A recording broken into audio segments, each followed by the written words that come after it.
জামায়াতে বা শিবিরের এদের উচিত কাজী নিয়ে ঘোরা। তাহলে কাজী নিয়ে ঘুরলে সুবিধা হবে, ধরা খালেই বলবে বউ বলে দাবি করবে আর বিয়ে পড়ায় দিবে। 44 দ্বারা দাঁড়িয়ে সত্য তারা ওখানে কী হ্যাটম দেখাবে?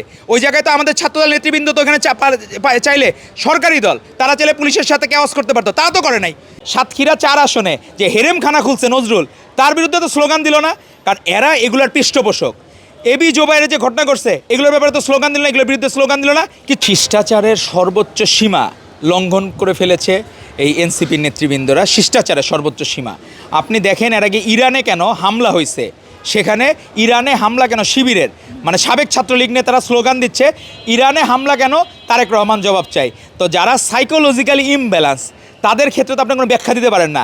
যেসব স্লোগান দেয় শিষ্টাচার বহির্ভূত, তাদের তো আগে উচিত ছিল সাতক্ষীরা 4 আসনে যে হেরেমখানা খুলছে নজরুল, তার বিরুদ্ধে তো স্লোগান দিল না।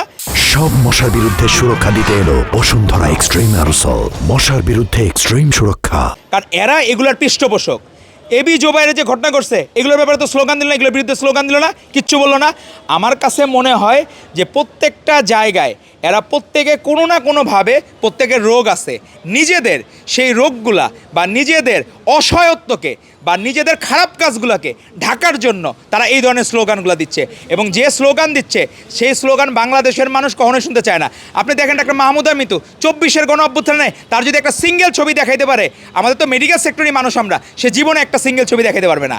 তো সেই জায়গায় তারা যেসব কাজকর্ম করে, মাহমুদা মিতুর মতো চরিত্ররা যেসব কাজকর্ম করে, পুলিশ সামনে আসছে স্লোগান দিচ্ছে, ঠাকুরগাঁয়ের সেই বিপ্লবী আমাদের বোনকে সেই স্লোগান দিয়ে অসম্মানিত করছে। স্বৈরাচারের সংজ্ঞা সে জানে, হাসিনাকে যে স্বৈরাচার বলা হয়তো, ফ্যাসিবাদ বলা হয়তো, ফ্যাসিবাদ তন্ত্র যে কায়েম করেছিল, ফ্যাসিবাদের সংজ্ঞা, স্বৈরাচারের সংজ্ঞা, তার পড়ালেখা করা দরকার। এখন এরা হইল কি কোটা এমপি হয়ে যায় কিন্তু পড়ালেখা না করে। আমাদের যারা বোনেরা আছে এমপিরা তারা অনেক নলেজেবল, কিন্তু মাহমুদা মিতুরা কী পড়ালেখা করছে আল্লাহ মালুম। ওইসব ভিডিও দেখে ভাইরাল হওয়ার জন্য সামনে দাঁড়ায় গেছে। আমি এরকম মানে কার্টুন দেখি নাই এর আগে, যে এরকম এই যে ডাক্তার মাহমুদা মিতুর মতো কার্টুন আমি দেখি নাই। ওই আমাদের বোনকে ঠাকুরগাঁর যে বিপ্লবী ছিল সে কোনো দিন কোনো সুবিধা চায় নাই, সে রাষ্ট্রের প্রয়োজনে মাঠে নেমেছিল, আবার সে ঘরে ফেরত গেছে। কিন্তু মাহমুদা মিতুরা সেই আমাদের বোনদেরকে অপমান করতেছে। এবং আবু সাইদ অসীম আকরামরা নিশ্চয়ই এই জন্য জীবন দেয় নাই যে তাদের এরকম পিকনিক করবে, আনন্দ করবে। 144 দ্বারা দাঁড়িয়ে সত্য তারা ওখানে কী হ্যাটম দেখাবে?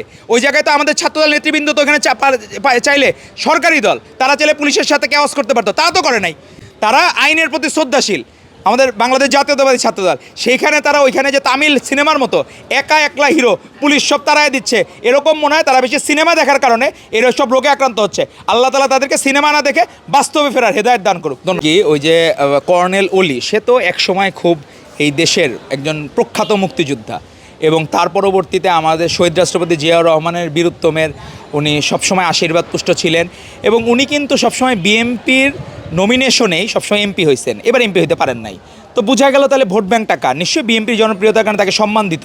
তো আমার মনে হয় কর্নেল ওলির মতো এই যে যারা আছে জামাত শিবিরের, এরা শুধু লাইক দিয়ে রাখে বাঁশের কেল্লা, শিবিরের বট বাহিনীর যত পেজ আছে, তারপরে বিভিন্ন মিমস বিভিন্ন ক্যাম্পাসে, ওগুলাতে তারা লাইক দিয়ে রাখে। এই জন্য তারা আর দিন দুনিয়ার কোনো খোঁজখবর রাখে না। তারা ওগুলো যেহেতু লাইক দিয়ে রাখে, তাদের কাছে এই নিউজগুলোই আসে, তাছাড়া আর কোনো নিউজ আসে না।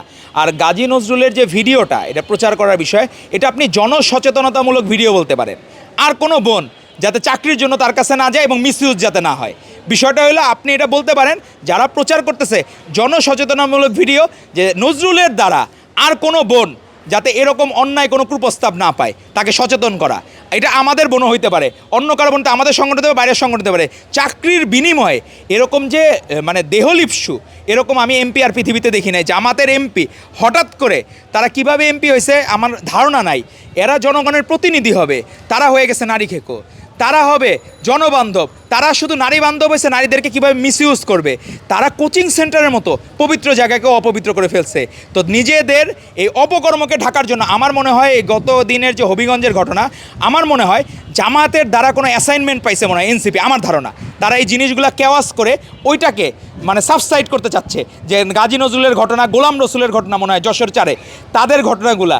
তো নিজের মেয়েকেও বিকারগ্রস্ত করে তারা দ্বিধাবোধ করে না।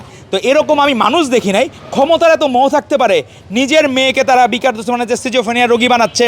ওদিকে দেখলাম সাতক্ষীরা 4-এ বিভিন্নভাবে এখন অনেকে বলতেছে তারা কাজী নিয়ে ঘুরলে সুবিধা হয়, যেখানেই ধরা গেলে সেখানে বিয়ে পড়ে ফেললো।